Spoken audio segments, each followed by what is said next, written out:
Nancy, para ir en este tercer tema que quiero poner sobre la mesa, encaminándonos también al cierre de esta mesa, de esta oportunidad de dialogar, yo te quiero preguntar cómo ves lo que está pasando en el PRI. Se están desmoronando, hay salidas. El presidente, en la respuesta que te da el planteamiento, fíjate que responde a un planteamiento que le había hecho yo desde hace meses. ¿Usted ve la muerte del PRI? ¿Por qué no me ayuda con una reflexión? Me acuerdo que le pregunté sobre el gran partido de México. Y en algún momento él decía, yo no veo la desaparición del PRI. Recuerdo que me lo decía. Bueno, pues a ti te dijo que sí, que ya de plano hay desbandada. ¿Cómo cambia la historia en estos tiempos de la cuarta transformación y de milagros, políticos como este? El PRI está al borde de perder hasta el registro, ¿eh? Así está quedando el PRI con estos pleitos y gracias al aliado principal de Morena, Alito Moreno, ¿no? El presidente nacional. ¿Cómo ves estos jaloneos que creo que también son consecuencia de que el PRI lo ha perdido casi todo, incluyendo la joya de la corona, el Estado de México? Pues Vicente, el presidente lo dice de esta manera, los partidos de oposición ya no existen, los absorbió el supremo poder conservador. Esa es la síntesis un poco de lo que me responde. Y sí, o sea, habla de la desbandada y se refiere específicamente al caso del PRI, porque además ya se sabía desde el fin de semana que hoy se iban a dar estas renuncias que al final pues sí hacen pues ruido en el ambiente político electoral. No se trata solamente de una persona, son decenas de personas que salen de este partido político. Oye, y pues se suman a otras. Pero donde sí se pasan de lanzas en elegir el nombre de el movimiento que retoman, ¿no? Congruencia por México, es esto sí son... Decía mi papá que en paz descanse, hay que ser cochis, pero no tan trompudos, pero estos sí salieron muy, muy trompudos. Entendió el que entendió. Congruencia por México, ¿de qué me hablan? Perdón, Nancy. Sí, totalmente. O sea, es que hasta parece chiste, Vicente. O sea, si tú lo cuentas en un stand-up, seguramente la gente se reiría porque dirían, ay, ¿de dónde saca estas ideas, Vicente? ¿No? Pero es que es la realidad, esa es la realidad de los partidos y de los políticos. Son sin ridículos. Sin congruencia. Sí, totalmente, Vicente. Y la cosa es que yo lo que veo de lo que está pasando, pues es una crisis anunciada. O sea, ya desde cuando los propios priistas estaban en descontento con Alejandro Moreno, Alito, y aún así se mantuvo al frente de este partido porque pues también tiene su propio respaldo, ¿no?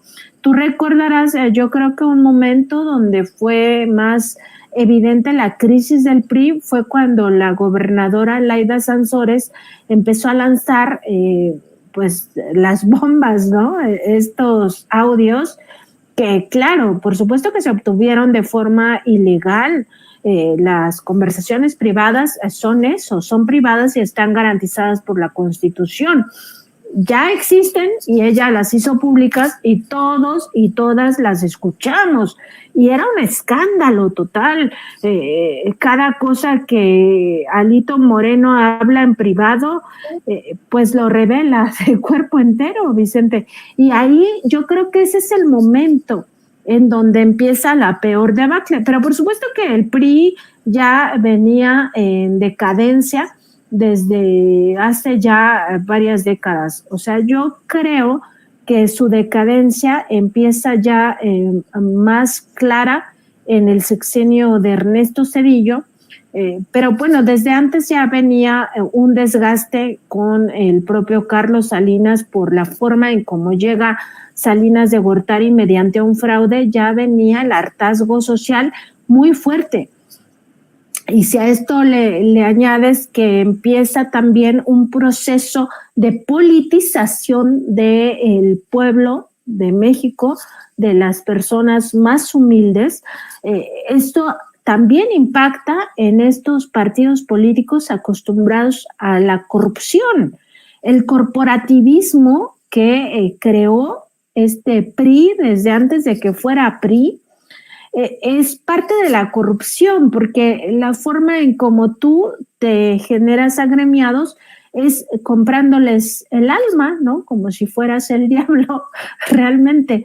Entonces, viene el proceso de decadencia desde hace ya bastantes años y dicen, hay un nuevo aire en el PRI, cuando llega Peña Nieto, ¿no? Y hablaban del nuevo PRI y sacaban las fotos y que ahora sí somos los buenos.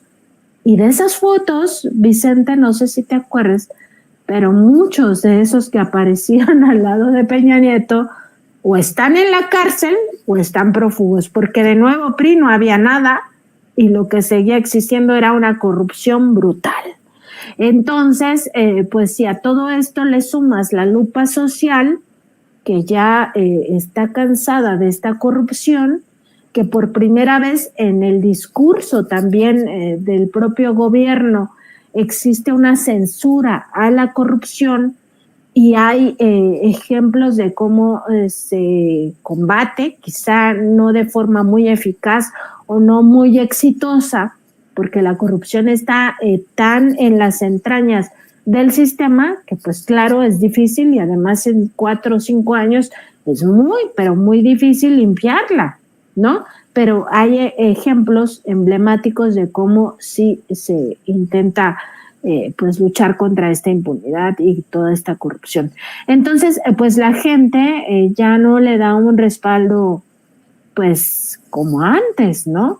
Y el ejemplo más claro también está en el Estado de México, porque es falso esto que dicen que no se metió el gobierno de Alfredo del Mazo.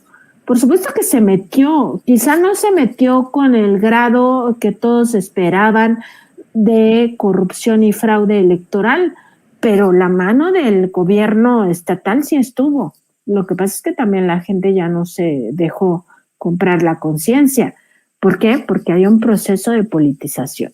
Entonces, eso aunado a que al frente de este partido, pues sí pareciera que más bien hay un enemigo del propio PRI infiltrado, pues ya eso es una bomba, eso es un caldo de cultivo para la extinción y si está en riesgo, pues ya el que está más en riesgo y estaba desde antes y más bien le han dado vida artificial, pues es el PRD, ¿no? Ya ni hablamos de ese partido. Así es.